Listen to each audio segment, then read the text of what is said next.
Welcome everyone to the Ditch the Struggle podcast. I'm your host, Alana Russo.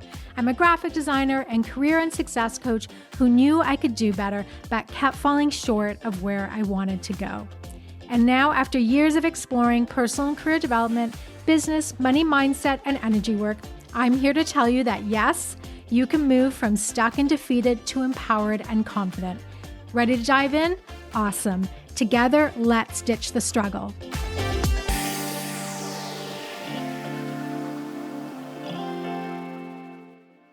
Hi everyone, welcome, it's Alana, and in today's episode of Ditch the Struggle, I'm diving more into struggle because I wanted to really clarify what I mean by ditching the struggle, because in essence, I wanted the show to be ditch the unnecessary struggle. That's the concept of it, but that's not very marketable, not very catchy, doesn't sound as good as just ditch the struggle, but that's really what I'm talking about. And this has been a theme and something that I've had to look at for my life, and I'm seeing it with clients, or I work with clients on this, and that is the idea of how we create unnecessary struggle in our lives. And that's what I really want to ditch. There are going to be things that come up in our life that are circumstantial, that are external. I do think there's certain things that we just really have no control of. But there are things in our lives that we create, and certain realities that we create, and certain circumstances that we do create and we sit in. And some of that is struggle related. And there's something magical when you acknowledge the struggle and then give yourself permission to start releasing it. And this is part of what's been my journey and what I love helping people with, especially with their careers. My career has been a huge theme and like trying to figure that shit out for my whole life. That's why I love talking about it, because I've tried so many things. I've done so many things. I just have spent a lot of time thinking about it and observing and reading and studying, and I love it. And interestingly, I still see places in my life where I am still maybe a little addicted to struggle. I talked about that in the very first episode is, that feeling of being addicted to a struggle because we are used to it and it's familiar. And that's the thing, is noticing where you are struggling and what the attachment to that is, because I'm going to say something right off the bat that kind of will maybe piss you off. There could be a part of you that loves your struggle and is really committed to it and is almost addicted to it and likes it. And that can be hard to accept because you're thinking, why would I want to be in this state? Why would I want to experience this pain? Why would I want to put myself through that? It's potentially familiar. It is comforting to be in a situation that we know inside and out. I grew up with a lot of chaos. I grew up with a lot of like that conflict and combat. And just to clarify, it was like more verbal combat than anything else. So that chaos is a state of struggle that I am familiar with. And in fact, getting into a more peaceful state where my nervous system could chill out a little bit was uncomfortable.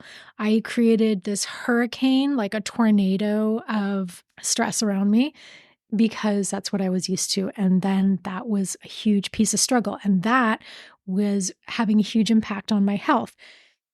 So I think it's important to look at where in our life struggle is showing up that is unnecessary. So that's what I really want to talk about. The things that we can control and the things that we can shift. The unnecessary struggle, where can we ditch it? If you remember, my definition of hard work and struggle is really important to understand so that we can see the difference and how to approach this ditching the struggle. So for me, hard work is when something leaves you tired and satisfied and challenged and proud, and struggle leaves you feeling angry and resentful, depleted and invisible. So it's that feeling of, I keep doing this over and over and over again. I keep working really hard and I'm spinning my fucking wheels. I'm not getting anywhere. I'm not getting to the finish line. I'm not seeing results. I'm just not feeling good about myself. I'm feeling angry. I'm feeling worn out. I'm so depleted and I just can't do that anymore. The pain has to be sometimes really bad before we make a shift. And definitely in my case, it was. And as I mentioned, that there's sometimes something you're liking about the struggle, I can definitely say that for me, my struggles and my addiction to struggles in certain areas in my life has kept me feeling productive. It has kept me feeling like I'm working hard and being like doing like work of contribution, like I'm doing something, like I have focus. It's not productive focus, but it's keeping me busy. There's definitely a difference between being busy and productive. And I think that I was just used to having a certain level of pain in my life and kept recreating that over and over and over. And that's not to say that certain things from my past and the way I grew up were not incredible and amazing. They absolutely were. I had a lot of incredible experiences, a lot of privileges, and a lot of amazing memories. But that struggle has been there, and it is not easy for people to give up. And everyone has something in their life that they're struggling with. There's one bucket that they're struggling with. So think about where over and over and over again you keep working in one area of your life and you don't seem to be getting anywhere. That's the struggle piece that you want to start shifting. And until you get to the point where it's so uncomfortable that you literally can't stand it one more day, nothing changes really until then. When you're thinking about the struggles in your life, I want you to really look at when you're talking about that struggle, when you begin a sentence with these two phrases. Either I can never seem to ... or I always ... So either I can never seem to or I always. When you are beginning sentences with those words, you are indicating where your struggle is and you're indicating where victim mode is coming up. And where struggle is, victim mode is just like right there. They're like cousins and they're like BFFs and they're hanging out at the barbecue together and they're just doing their thing. So for example, I can never seem to get ahead at work. I can never seem to get ahead in my career. I can never seem to find enough money to pay my bills. I can never seem to find a relationship that is meaningful. Where in your life do you catch yourself saying, I can never seem to? It's an amazing indication of where struggle is showing up. And again, that victim mode. Or where are you saying, I always find the crappiest jobs on LinkedIn. I always get hired at these crap companies. I always get stuck in traffic on my way to work. I always. Catch when you're saying I always, because again, you are sitting in the struggle mode and you are potentially sitting in that victim mode. When I started noticing those phrases and when I said them, it was, life-changing in many ways. I still say them. I still find myself saying them. We're humans and we like to feel sorry for ourselves sometimes. And when something really crap happens, like let's say you go for a job and you were totally expecting to get it and it fell through, it is normal to be super disappointed and give yourself that little pity party. I give myself 24 hours. If something really bad has happened and like I'm very disappointed, I give myself 24 hours to feel sorry for myself. And then like one night, basically, and the next day, I have to consciously pull myself out of it. And it's a skill, it's a muscle. It usually begins with me doing some kind of movement and exercise and fresh air.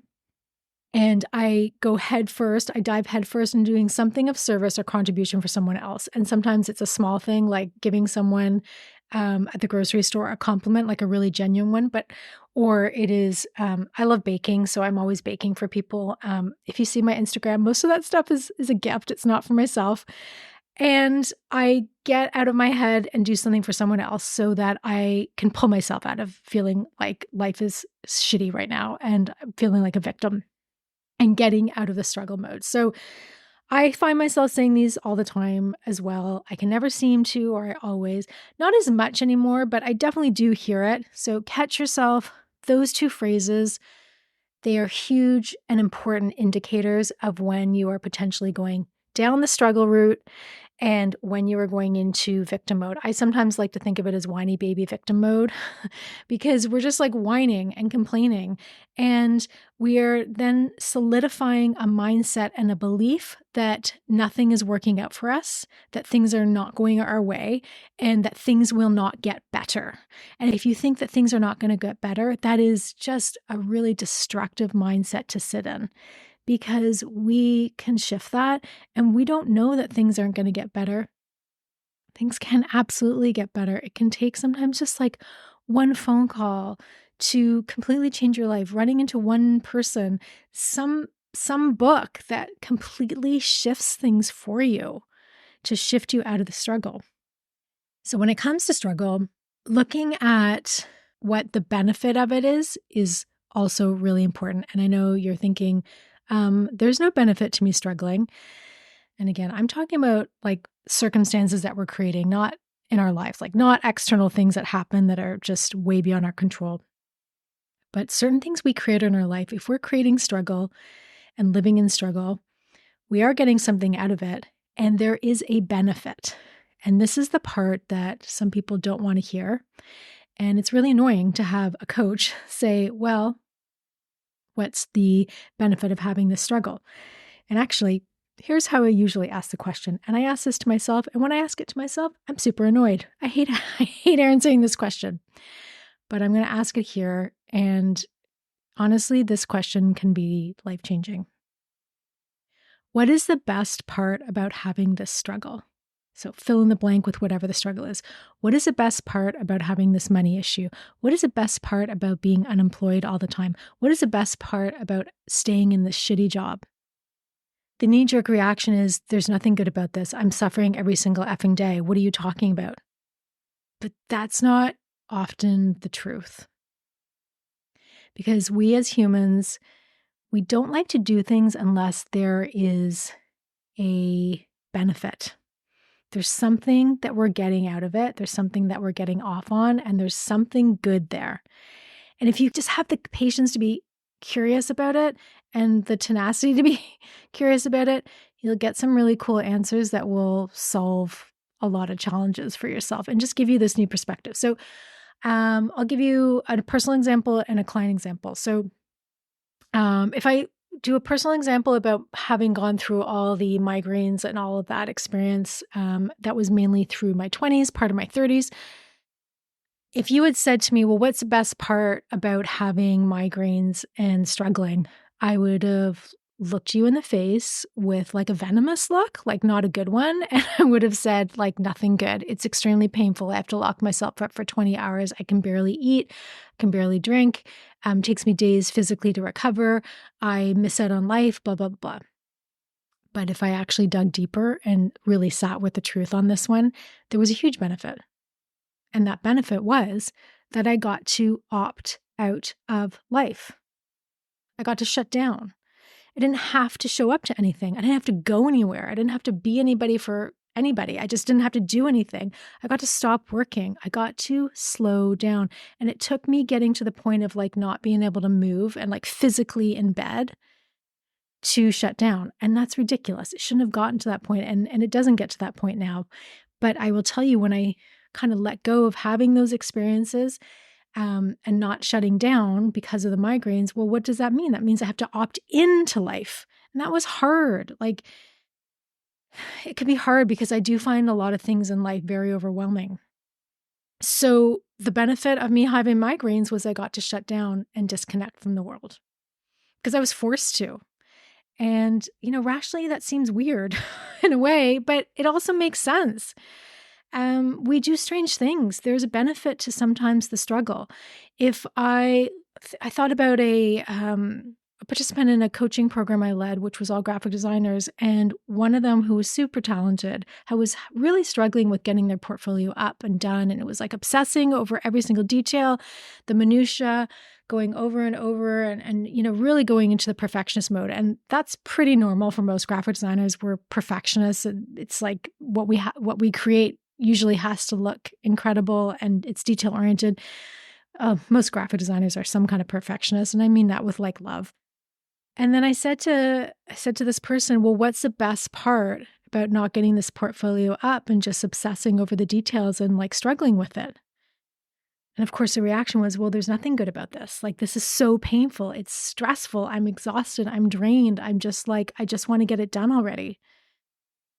And while I understood that as an answer, I knew there was more going on. And so I'm not going to go into what was actually going on, but I'm going to, for the purpose of this conversation, give some ideas of what it could be so that you can brainstorm as to why you might be staying in a state of struggle, or maybe not completing something, or like, just staying on that freaking struggle bus. So it could be that, if they put their portfolio up and put it out into the world, then they would be open for criticism and critiques.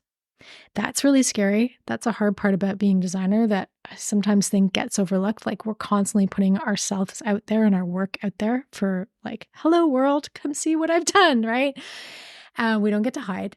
It could be that they would no longer have something to obsess about and something to be occupied with, and they wouldn't have this baby to fuss over, and they wouldn't have that sense of purpose and something to work on every day. That can be it. It can be that they were worried about one particular person's reaction. And this is very interesting to think about. If you're hesitant to put something out into the world, I don't care if it's a portfolio, a book, a podcast, a social media post, whatever it is, if you are stressed about putting it out into the world, I challenge you to think about who it is that you think is going to react negatively to it or question it. And it is usually one or two people in your life. Yeah. You're thinking about one or two people. You're not actually thinking about the 8 billion people on the planet. You're thinking about one or two people. This is fascinating. I heard someone say this years ago, and I've never forgotten it, because if I think about when I was putting this podcast out and all the things that I've been putting out, if I get quiet, I can consciously start thinking about the people I'm worried about, what they're going to think. So it's fascinating. So maybe in this case, this person was thinking about that. In any case, there's a benefit to not doing something and staying in that state of struggle. So it can be not putting something out there, or staying in the job that you hate. And it's not just about the steady paycheck. If you're staying in a job that you hate, it's more than the steady paycheck. Could be a fear that you don't think there's going to be something better, but it could also be something like, if you had a job that you loved and you had to step into your full potential, what would that look like? Like, in a crappy job, you can kind of just phone it in and you know what to expect, and you can maybe stay small. But if you're in a job that you actually are super passionate about and you love and you're connected to and is meaningful to you, you have to show up as a different person, totally different person. And so much of this leaving the struggle is that exact concept. When we ditch the struggle, we have to show up as a different person. That's really hard. And we're used to showing up in a certain way. That's really something to think about. How can you show up as a different person? How can you show up as a different person? And if you ditch the struggle, what kind of person will you be? Like, I have an exercise that I give for free on my website and to clients called Being Who You Want to Be. And that's helping the person get in touch with the type of person they want to be in their life, like describing the person and getting really crystal clear on it. I actually do it every year. I love it so much. And if you really try and step into that version of yourself that you want to be, it often means, ditching struggles that you're used to, that are comforting, that are a part of your origin story, that define you, and letting them go. And so the question here is, are you willing to let some of those struggles go? Are you willing to be a different person? Are you willing to be the person who no longer has those struggles? Can you move into a better, different version of yourself? Can you let those struggles go behind you, thank them for their service, and say, ciao, ciao, I've had enough of you? Let me know if you are able to move through some struggles, if you want to move through some struggles. And I will tell you that the areas of my life where I have actually actively let go of some struggles, there has been a huge transition into this different version of myself. And there's so much more to come, and I'm excited to keep sharing that with you. See you later, guys.